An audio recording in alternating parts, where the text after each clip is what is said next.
Hello and welcome to The Angry Sniper, episode number 44. Yep, this is part 2 of my reaction to that podcast where they explain some details they're doing for patch 3.3.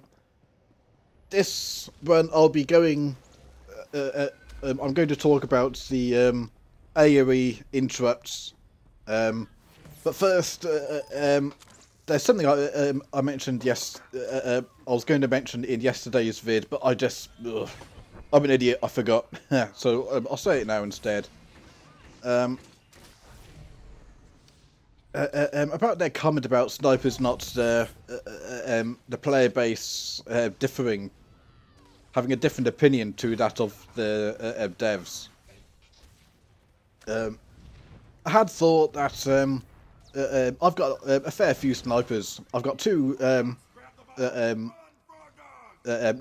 fully 174 Dark Reaver or whatever the fuck it's called max gear. I've got a mix between, you know, the ranked and regular Warzone PvP gear on both Banos, Duros and Escali. So what I had thought some time ago, to be honest, a good 2 months ago, that what I could do if I fancied was to move Banos over to Tomb of Freedom Ned and use him for solo queue arenas. That way I've got two geared snipers on both servers, where just for a bit of fun. And I did think that yesterday that what I could do is to do precisely that. Transfer Banos over to Tomb of Freedom Ned, do a fair few solo queue arenas to gain my own opinion as to how well a sniper, an engineering sniper, can do, and can I kind of understand where the devs are coming from. But I'm not going to be able to do that. That's the pain in the ass thing. I've got this other project going on which I really want to do, and I can't do both. It's either one or the other, and yeah, it's a pain. You know, it's one of these things. I've already made a start. I've already got one vid, a prototype vid already done. There's going to be several vids I'll be doing for this project, and I've got a prototype, and I don't want that to go to waste. But part of me does want to transfer Banos over and try to gather my own opinion as to are they right or not. I guess in one respect, having an additional day really to think about it.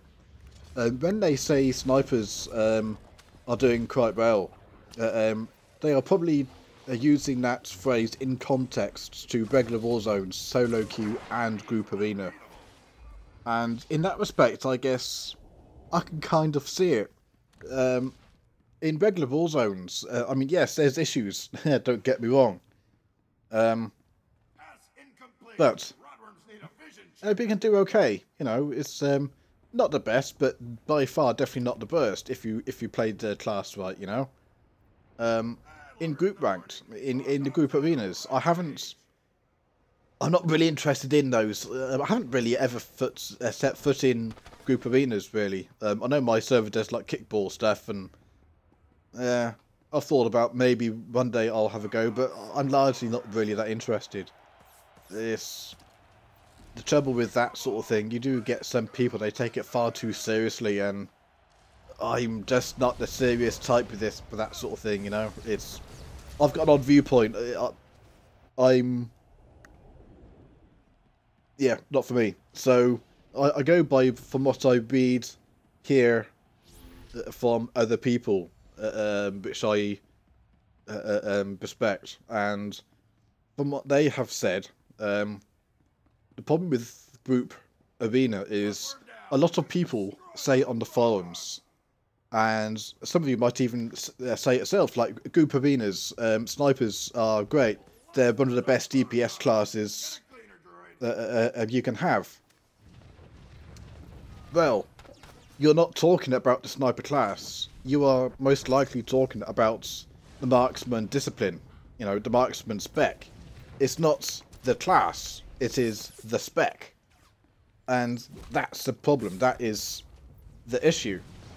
Something Burak said, I never know whether I pronounce his name right, but Burak said on the Star Wars forums, and I think it was a good description. He said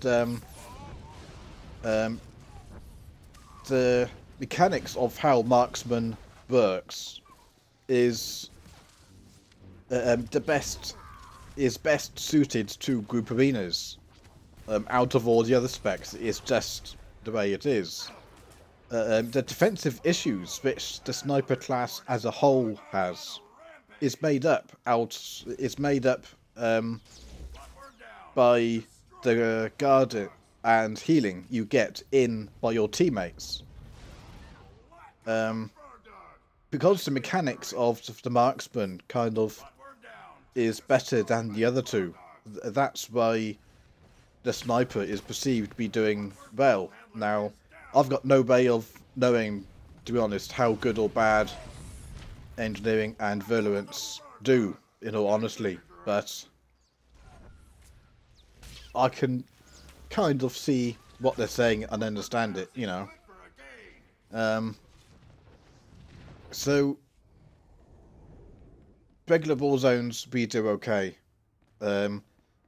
Group arenas, if you're playing marksman, you're probably going to do okay because, you know, your group arenas, you've got people who know you, who know how to play with you, or hopefully, you know, or at the very least, you've got a group of people you can communicate with and so forth. You know, a group of friends. You're obviously going to do better than if you were solo queuing. It's just, it's just the way it is. But that doesn't necessarily say the class is doing okay. It just means one particular spec with the help. It's a kind of illusion. There's an illusion that the class is doing well, and the big issue is solo queue arena, and that is where I think there's something isn't quite right. What BioWare needs to do is to tell us, release their stats in a basic format, you know, so they don't give too much away. The survival time of a sniper in solo queue arena. In other words, from when the barriers go down and we can start, you know, attacking and so forth, you know, when the arena actually starts, how many seconds or how many minutes on average does the class last compared to all the others? I mean, is the average kind of 30 seconds? 30 seconds in, bam, we're dead? Or is it like 3 minutes? On average, we last 3 minutes? And how's that broken down to specs? Is kind of, say, virulence last like 10 times longer than, say, a marksman sniper, or vice versa? No, how long does an engineering spec last in conjunction? So, yeah, perhaps a bit too long again. So yeah,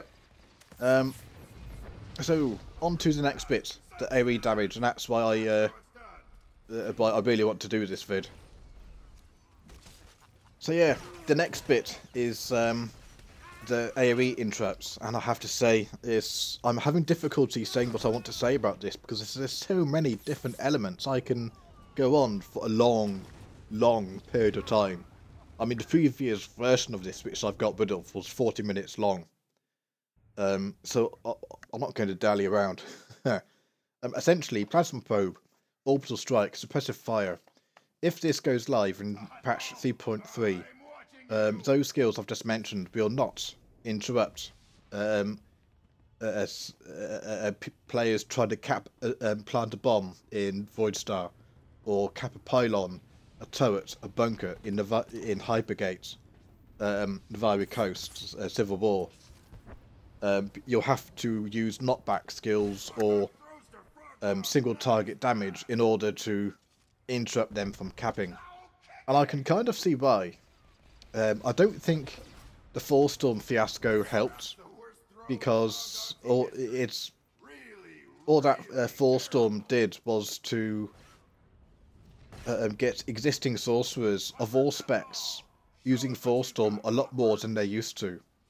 It also brought a whole bunch of new sorcerers and sages to use Force-Storm, and at the moment they are still within that mindset. But having said that, Force-Storm has always widely been used. The issue in one respect with Force-Storm is the sheer amount of sorcerers and sages. If there was the same amount of engineering snipers as sorcerers, you would have the same problem in one respect with plasma probes. So I can kind of see where they're coming from. And yes, I've mentioned Force-Storm, but I'm not just picking on the sorcerers. I'm just using that as an example. I admit there are other classes out there which have quite nice AOE damage skills. I'm not going to mention each and every single one of them. The problem I've got is one of the things they said, and this really concerns me. This is, for me, the crux of what I want to talk about, is the fun element of engineering. Yeah, that is key. The EMP discharge change they made in 3.0, and there's a reset on Covered Escape, Entrench, Shield Probe. That, for the people that knew how to use that skill effectively, was a lot of fun. What you could do with those skills was quite a bit. It increased our survivability by one hell of a lot. Back in the days, it's you know, when we had our AOE flashbang, you know, before that got nerfed, we had the AOE flashbang, we had Covered Escape ×2, at a Shield Probe in Trench, together with stuff like Debilitate, Leg Shot, Cover Pulse, the knockback on Ambush, which I had at the time, and my Cybertech Grenade. That for me was, oh, that was beautiful. It was so much fun to play. The survivability I had, I really regret not doing solo queue arenas back in those days. I missed out a lot. I could have progressed as my skills with engineering tenfold, I think, if I had have done solo queue arenas and stuck to them. But it's just not. I just regret not doing it. It was a missed opportunity, and I don't think that's ever going to come again, quite frankly. So EMP Discharge, when they changed that, the amount of fun for me, which was removed from the game when they got rid of the resets, was so much that if you look at my other channel, at last time I looked yesterday, it had like 4,400 bloody views, and I posted it at the beginning of this year. I posted a vid saying, that's it, I'm done. No more snipers for me. I'm finished. The last straw for me was EMP Discharge. The change to Plasma Probe in terms of reducing it from 18 seconds to 9 seconds, I could cope with. The change to the damage, in other words, it was no longer front-loaded. The damage was dealt over the course of the 9 seconds, you know, one bit of damage every second for 9 seconds. I could live with that. The big change, what was a final nail in the coffin for me, was EMP Discharge. But thanks to a promise I had made to Bonnie B, Cammy, before 3.0 hit, I ended up saying, oh Christ, I promised her, so yeah. That's what got me back into playing a sniper, and I'm still playing a sniper. It's thanks to Cammy that I'm still here on a sniper. It's It really is that simple. I'm the kind of person that I try my best to keep my promises, but the amount of fun that was removed was, for me, tremendous. Now that I'm still playing the sniper, I am still missing EMP discharge. I hate not having the resets on it. I can still kite. I can still kind of. I've been able to adapt and get used to the engineering spec as we have now, and I can still enjoy my own personal playstyle. But the other big, huge thing for the spec, as far as I'm concerned, is Plasma Probe.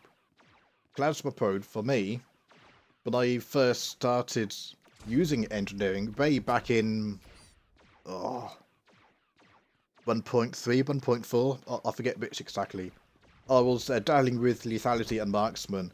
It was a patch where Plasma Probe wasn't working properly. It wasn't really very good. They did a patch and bang, that's I had heard this Plasma Probe skill. I'd never used it before. I'd never done engineering. Was fantastic, but not many people played it. So I gave it a try. Bang! I was hooked straight away because I found what I could do with that skill was a lot. It was me. It completed the spec for me. At that point, I didn't really understand EMP discharge. It took a while for me to get used to it. But Plasma Probe was the sole reason at that time that I picked up and continued with Plasma Probe. So if they remove this interrupt, the Plasma Probe does.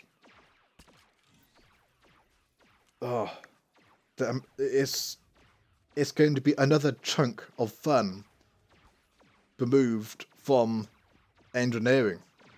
Yes, I will still be able to kite, but it's going to be more difficult to kind of interrupt in those situations.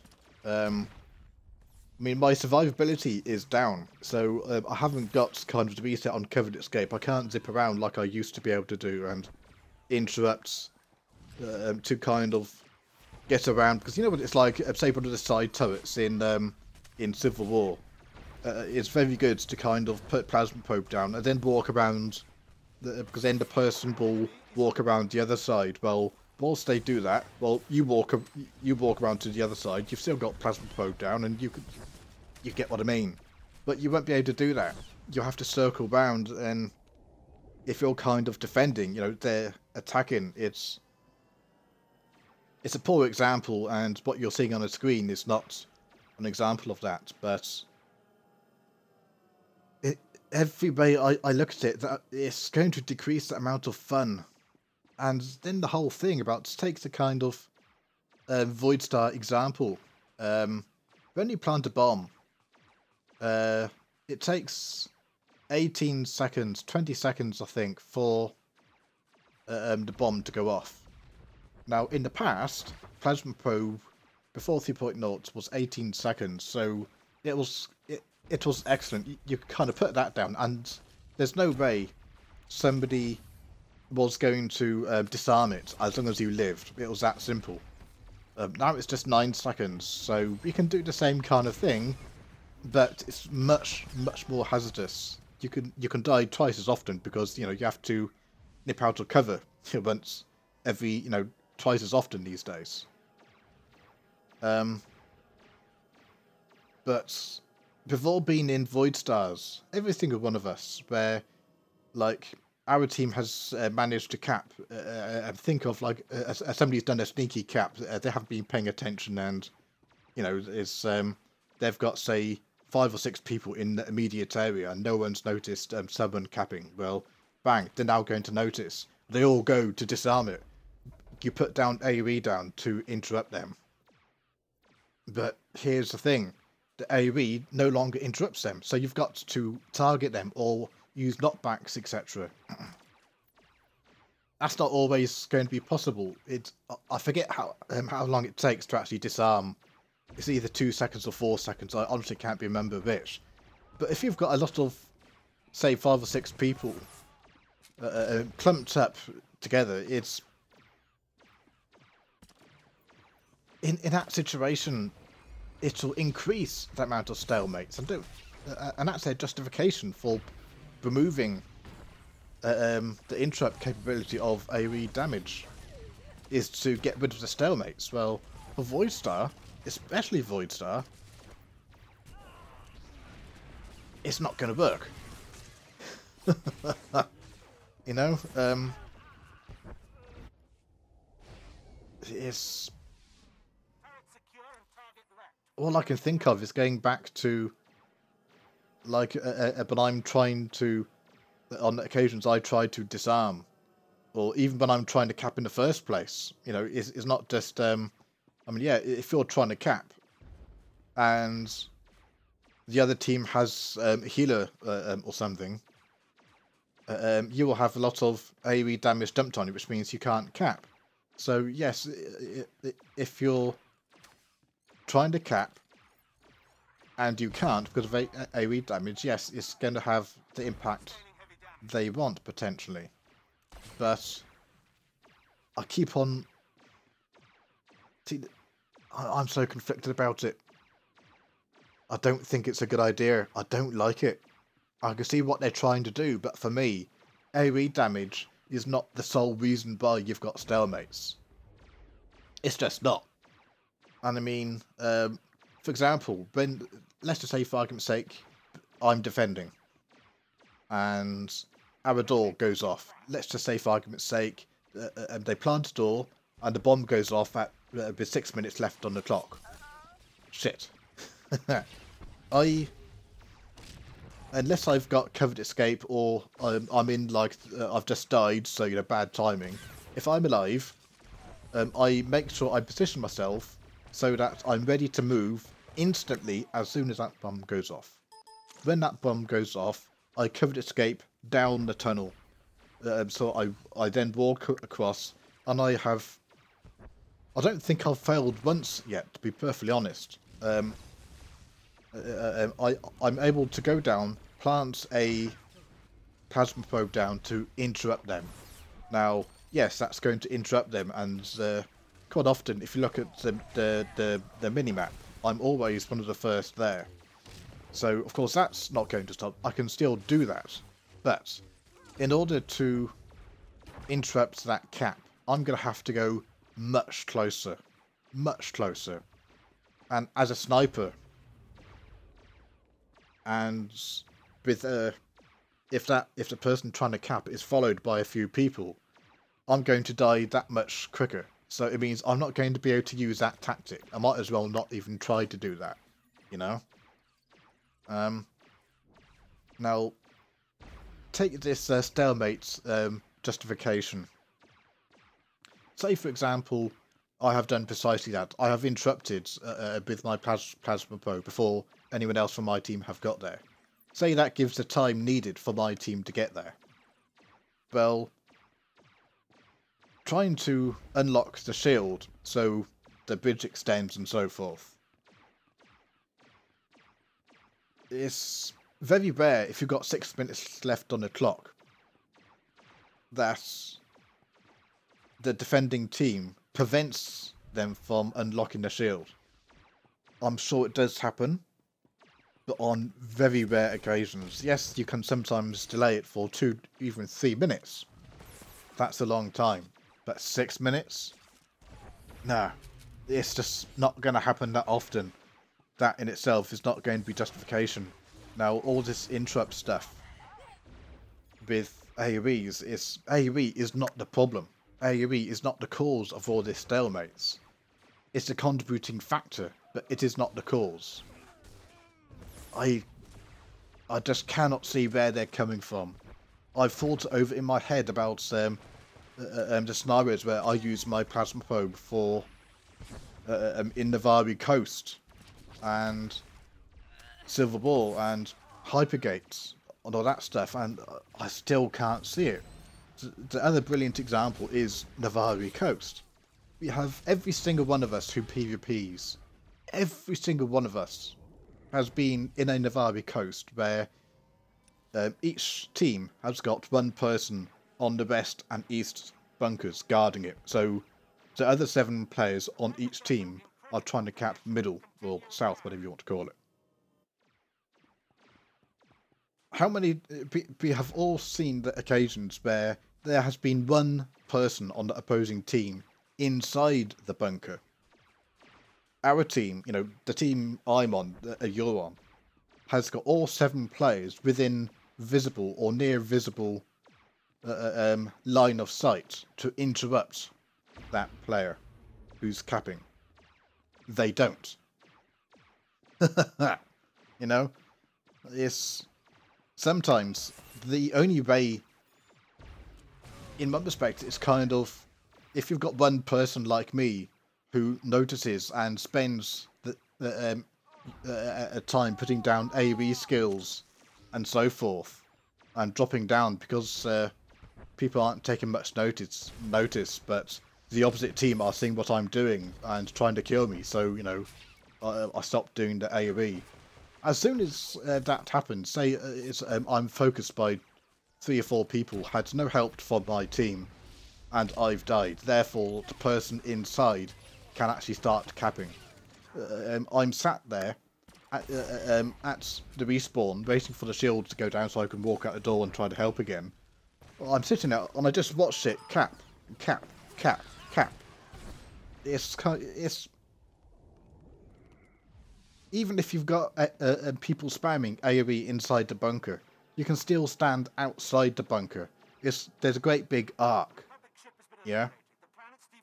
There are still positions you can stand in and cap. You can still use the tactics even now. You get one person outside starting to cap. You got one person inside capping. They notice a person outside, use AOE damage to interrupt and so forth. They fail to notice the person inside, and he continued to cap, and you get middle. It's certainly a different way of playing. I'm just not a fan of it. When I think of how I use the engineering class, the spec, and the capabilities and usefulness and fun of Plasma Probe, and they get rid of the interrupts, it's going to leave a massive hole in the whole spec.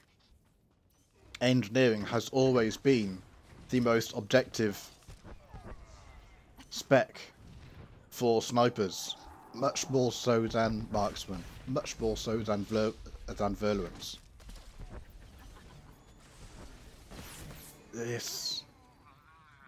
It diminishes Plasma Probe as it's a skill.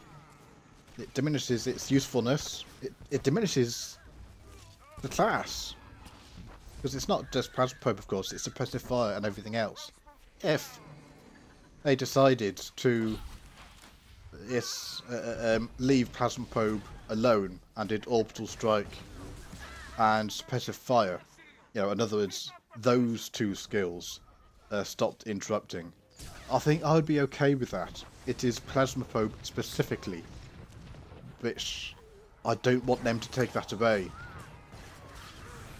But they turned around and specifically said in the same podcast that, I forget what it was something to do with Alderaan Civil War or something like that. There was a change which they said they specifically wanted people to try the PTS server, and they actually, after they kept an eye on, they checked the checked the metrics on how many people were actually testing on the PTS server, the change they were going to make, and they said not one person checked it, not one person entered the Warzone to test it, so they went ahead and did it anyway, despite what people were saying on the forums, and they stuck with it. And that is my fear about this. I have been on the PTS server myself. Every time there's a sniper patch or another patch I'm interested in, I patch up, and I make sure to go in and try it. But I have also spent an hour and a half, 2 bloody hours in the queue, waiting for a Warzone to pop, because I'm a PvPer. I don't PvE. I don't see the point of using the training dummies to check my pass and crap like that, because that's not a tell. You can't turn around and say how well a spec is going to do in PvP on a training dummy. You need to be in a PvP situation. For me, it's that simple. No other kind of testing is going to make up for that. And an hour goes by, 2 hours go by, not one single blasted pop. But if that happens this time, it's not that there's not people like myself who want a pop to happen. But if not enough people actually do this, then they are going to go ahead and implement this change anyway. And that's my fear. That is what I think is going to happen. Is when I patch up and queue up and try to test out this AOE stuff, see how I feel about engineering and so forth, so I can give them some decent feedback. And for me, regarding engineering a plasma probe, this is important. I am going to try to do that. I will be going on the PTS server trying to get some pops and so forth to, you know, turn around and see how I feel about it, how the spec plays as a result, so I can give them some decent feedback. But I can't see that happening. It's never happened in the past. The only time it's happened is when they really, really fucked up bolster. You know, people are having insane damage, absolutely insane amount of health. You know, people were going in then just for laughs. But that's the only time for me. So, yeah, that's my thoughts about this AOE stuff. I'm just not convinced. I'm concerned. I am concerned. It's going to leave a great big hole in engineering. We've suffered a lot in 3.0. We really have. With the annihilation of the MP discharge. I'll never think otherwise. People who turn around and say that they didn't like EMP discharge, there wasn't any points to it, they wanted it changed because it's a useless skill. Sorry, they didn't know how to use a fucking class. They didn't understand the fucking spec, you know? You can't, they had no right in one respect to say EMP discharge was useless when it was, for PvP, it was the single most important skill we ever had, and probably will ever have in the future. For this change to Plasma Probe, it's the whole reason why I started to play engineering. It is the sole reason why I continued playing engineering once I had started playing it. At the first couple of Warzones I tried it. Oh, this is an amazing skill. I love it. I was hooked. And I've been hooked ever since. So if they take that utility away from Plasma Probe, I don't know. Have fun, dudes. Keep sniping.